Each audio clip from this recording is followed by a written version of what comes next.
একটা প্রশ্ন দিয়ে শুরু করি। রমজান মাস আসে, রোজা রাখা হয়, তারাবি পড়া হয়, ইফতার করা হয়। কিন্তু কখনো কি ভেবেছেন পৃথিবীর শেষ রমজান কেমন হবে? সেই রমজানে কতজন মানুষ রোজা রাখবে? সেই ইফতারের দস্তরখানে কি থাকবে?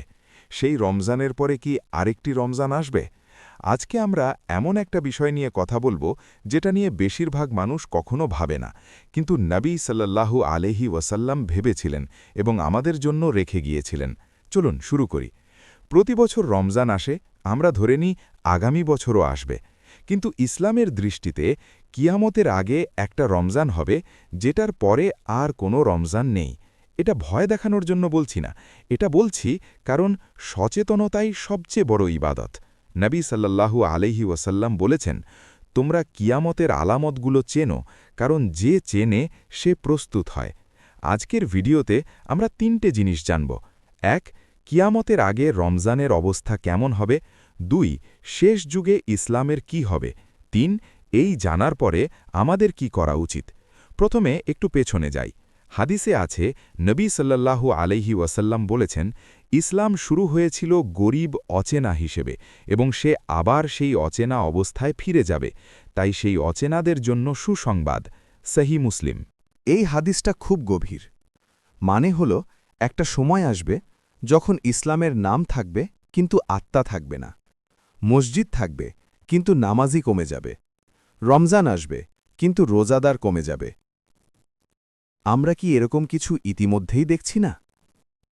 আরেকটা হাদিসে আছে, এমন একটা সময় আসবে যখন মানুষ নামাজ নষ্ট করবে, প্রবৃত্তির অনুসরণ করবে। সূরা মারিয়াম ৫৯ নম্বর আয়াতের তফসির প্রসঙ্গে। শেষ যুগে কি হবে সেটা বোঝার জন্য আমাদের কিয়ামতের ছোট আলামতগুলো বুঝতে হবে। ছোট আলামত যেগুলো রমজানকে প্রভাবিত করবে। ১. জ্ঞান উঠে যাবে। নবী সাল্লাল্লাহু আলাইহি ওয়াসাল্লাম বলেছেন, কিয়ামতের আগে ইলম উঠিয়ে নেওয়া হবে, অজ্ঞতা ছড়িয়ে পড়বে। বুখারী। জ্ঞান মানে শুধু বই না, জ্ঞান মানে আলেম। যখন প্রকৃত আলেম থাকবে না, তখন মানুষ জানবেই না রমজানের সঠিক ইবাদত কি। রমজান আসবে কিন্তু মানুষ জানবে না কিভাবে সঠিকভাবে পালন করতে হয়। ২. ফিতনা বেড়ে যাবে। নবী সাল্লাল্লাহু আলাইহি ওয়াসাল্লাম বলেছেন, ফিতনাগুলো আসবে রাতের অন্ধকারের মতো, সকালে মুমিন থাকবে, বিকেলে কাফের হয়ে যাবে। মুসলিম। এই ফিতনার যুগে রোজা রাখাটাই হবে একটা বিশাল চ্যালেঞ্জ। ৩. হালাল হারাম গুলিয়ে যাবে। নবী সাল্লাল্লাহু আলাইহি ওয়াসাল্লাম বলেছেন, একটা সময় আসবে যখন মানুষ পরোয়া করবে না সম্পদ হালাল থেকে আসলো না হারাম থেকে। বুখারী। যে মানুষ হারাম খায় তার রোজার কি হয়? তার ইবাদতের কি মূল্য থাকে? এই প্রশ্নগুলো শেষ যুগের মানুষের জন্যই বেশি প্রাসঙ্গিক। এবার আসুন মূল প্রশ্নে। পৃথিবীর শেষ রমজান কেমন হবে?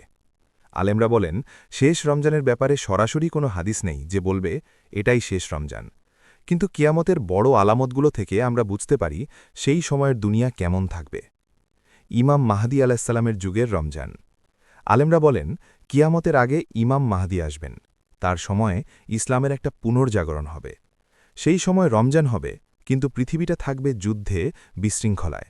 একটা বর্ণনায় আছে, ইমাম মাহদী যখন মুসলিমদের নেতৃত্ব দেবেন, তখন ঈসা আলাহিসাল্লাম আসমান থেকে নামবেন। সেই মুহূর্তে ফজরের নামাজের সময় ইমাম মাহদী ঈসা আলাহিসাল্লামকে এগিয়ে দেবেন ইমামতি করতে। ঈসা আলাহিসাল্লাম বলবেন, না, এই নামাজ তোমাদের জন্য, তুমি ইমামতি করো। আবু দাউদ, ইবনে মাজা। এই দৃশ্যটা একটু ভাবুন। ফজরের নামাজ, দাজ্জালের বিরুদ্ধে যুদ্ধের ঠিক আগে। মুসলিমরা সারিবদ্ধ হয়ে দাঁড়িয়ে আছে এবং ঈসা আলাহিসাল্লাম আসমান থেকে নেমে এসেছেন। এটা কোনো সিনেমার দৃশ্য না, এটা হাদিসের বর্ণনা। দাজ্জালের যুগ এবং রমজান। এবার আরেকটা বিষয়, দাজ্জাল আসবে এবং তার ফিতনা হবে ইতিহাসের সবচেয়ে বড় পরীক্ষা। নবী সাল্লাল্লাহু আলাইহি ওয়াসাল্লাম বলেছেন, আদম আলাইসাল্লাম থেকে কিয়ামত পর্যন্ত দাজ্জালের ফিতনার চেয়ে বড় কোনো ফিতনা নেই। মুসলিম। দাজ্জালের সময় কি হবে? সে দাবি করবে সে আল্লাহ। সে বলবে, আমাকে মানো, তোমরা খেতে পাবে। আমাকে না মানলে তোমরা অনাহারে মরবে। এই চাপের মধ্যে রোজা রাখা, এই অবস্থায় ঈমান ধরে রাখা, সেটাই হবে শেষ যুগের মুমিনদের সবচেয়ে বড় পরীক্ষা। নবী সাল্লাল্লাহু আলাইহি ওয়াসাল্লাম বলেছেন, যে মুমিন সেই সময়ে ঈমান নিয়ে টিকে থাকবে সে হবে সত্যিকারের বীর। দাজ্জালের সময় কতদিন থাকবে? হাদিসে আছে দাজ্জাল থাকবে 40 দিন, কিন্তু সেই 40 দিন সাধারণ দিন না। প্রথম দিন হবে 1 বছরের সমান, দ্বিতীয় দিন হবে 1 মাসের সমান, তৃতীয় দিন হবে 1 সপ্তাহের সমান, বাকি দিনগুলো সাধারণ দিনের মতো। সহি মুসলিম। সাহাবীরা জিজ্ঞেস করলেন, ইয়া রাসূলাল্লাহ, সেই প্রথম দিনে কি 1 ওয়াক্তের নামাজই যথেষ্ট হবে? নবী সাল্লাল্লাহু আলাইহি ওয়াসাল্লাম বললেন, না, তোমরা হিসাব করে নামাজ পড়বে। মানে সেই 1 বছরের মতো দীর্ঘদিনেও 5 ওয়াক্ত নামাজ পড়তে হবে, হিসাব করে, সময় ধরে, এবং সেই সময়েও যদি রমজান পড়ে রোজাও রাখতে হবে। এটা শুনে গায়ে কাঁটা দেয় না? ইসলামী স্কলারদের মতে কিয়ামতের বড় আলামতগুলো একটার পর একটা আসতে থাকবে, যেন ডমিনো পড়ছে। নবী সাল্লাল্লাহু আলাইহি ওয়াসাল্লাম বলেছেন, বড় আলামতগুলো মালার মুনির মতো, একটা ছিঁড়লে একসাথে সব পড়ে যায়। ইবনে মাজা। বড় আলামতগুলোর মধ্যে উল্লেখযোগ্য: ইমাম মাহাদির আগমন, দাজ্জালের আগমন, ঈসা আলাইহিস সালামের পুনরাগমন, ইয়াজুজ মাজুজের মুক্তি, 3টি বড় ভূমিধস, পশ্চিম দিক থেকে সূর্যোদয়, দাব্বাতুল আর্দ, এক অদ্ভুত প্রাণীর আগমন, ইয়েমেন থেকে আগুন যা মানুষকে হাসরের দিকে নিয়ে যাবে। এই আলামতগুলোর মধ্যে যখন পৃথিবী থাকবে তখনও রমজান আসবে, তখনও চাঁদ উঠবে, তখনও ফজরের আজান হবে, কিন্তু সেই রমজানে কতজন রোজা রাখবে? পশ্চিম দিক থেকে সূর্যোদয়, তাওবার দরজা বন্ধ। একটা গুরুত্বপূর্ণ বিষয় বলি, নবী সাল্লাল্লাহু আলাইহি ওয়াসাল্লাম বলেছেন, পশ্চিম দিক থেকে সূর্য উদয় না হওয়া পর্যন্ত কেয়ামত হবে না। যখন পশ্চিম দিক থেকে সূর্য উঠবে সেদিন থেকে যে ঈমান আনবে তার ঈমান কবুল হবে না। বুখারী, মুসলিম। এই মুহূর্তের পরে তওবা আর গ্রহণ হবে না। রোজা রাখলেও সেটা ঈমানের দিক থেকে নতুন কোনো পরিবর্তন আনবে না। মানে সেই দিনের আগেই আমাদের নিজেদের ঠিক করতে হবে। এটাই সবচেয়ে বড় বার্তা। এই সব শুনে মনে হতে পারে এটা তো অনেক দূরের কথা, কিন্তু একটু ভাবুন, নবী সাল্লাল্লাহু আলাইহি ওয়াসাল্লামের যুগের মানুষেরাও ভাবত কিয়ামত হয়তো অনেক দূরে, কিন্তু নবী সাল্লাল্লাহু আলাইহি ওয়াসাল্লাম বলেছিলেন, আমি এবং কিয়ামত এই দুটো আঙুলের মতো পাশাপাশি পাঠানো হয়েছে। বুখারী। তিনি তার দুটো আঙুল একসাথে দেখিয়েছিলেন, মানে আমরা ইতিমধ্যেই শেষ যুগে আছি। তাহলে শেষ যুগের মুমিনকে? নবী সাল্লাল্লাহু আলাইহি ওয়াসাল্লাম বললেন, সেই অচেনারা সুসংবাদ পাবে যারা মানুষ যখন দিন ছেড়ে দেয় তখনও দিন ধরে রাখে। শেষ যুগের মুমিন হল সে যে তখনও রোজা রাখে যখন আশেপাশে কেউ রাখে না, যে তখনও তারাবি পড়ে যখন মসজিদ ফাঁকা, যে তখনও কোরআন তেলাওয়াত করে যখন পৃথিবী গান বাজনায় মুশগুল। এটাই সেই গরিব অচেনা মুমিন যার জন্য নবী সাল্লাল্লাহু আলাইহি ওয়াসাল্লাম সুসংবাদ দিয়েছেন। এত কিছু জানার পরে এখন কি? 3টে কাজের কথা বলবো। 1. এই রমজানকে যেন শেষ রমজান মনে করি।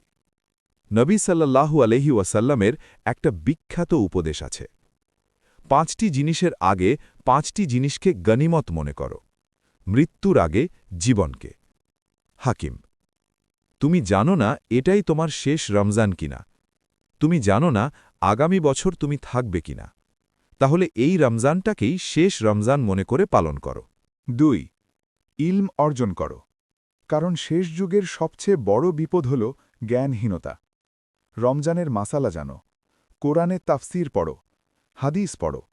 যখন ফিতনা আসবে তখন ইলমই তোমাকে বাঁচাবে। 3. দোয়া করো। নবী সাল্লাল্লাহু আলাইহি ওয়াসাল্লাম দোয়া করতেন, হে আল্লাহ, আমাকে ঈমানের উপরে মৃত্যু দাও। এই দোয়াটা আমাদেরও করা উচিত। যে রমজানে মরব সেটা যেন রোজা রাখতে রাখতে মরি, যে রাতে মরব সেটা যেন তারাবিহ পড়তে পড়তে মরি। আজকের ভিডিওতে আমরা জানলাম পৃথিবীর শেষ রমজান আসবে দাজ্জালের যুগে, ইমাম মাহাদির সময়। সেটা হবে পৃথিবীর সবচেয়ে কঠিন সময়, কিন্তু সেই কঠিন সময়েও যে মুমিন রোজা রাখবে, ইবাদত করবে, সেই হবে সত্যিকারের বিজয়ী।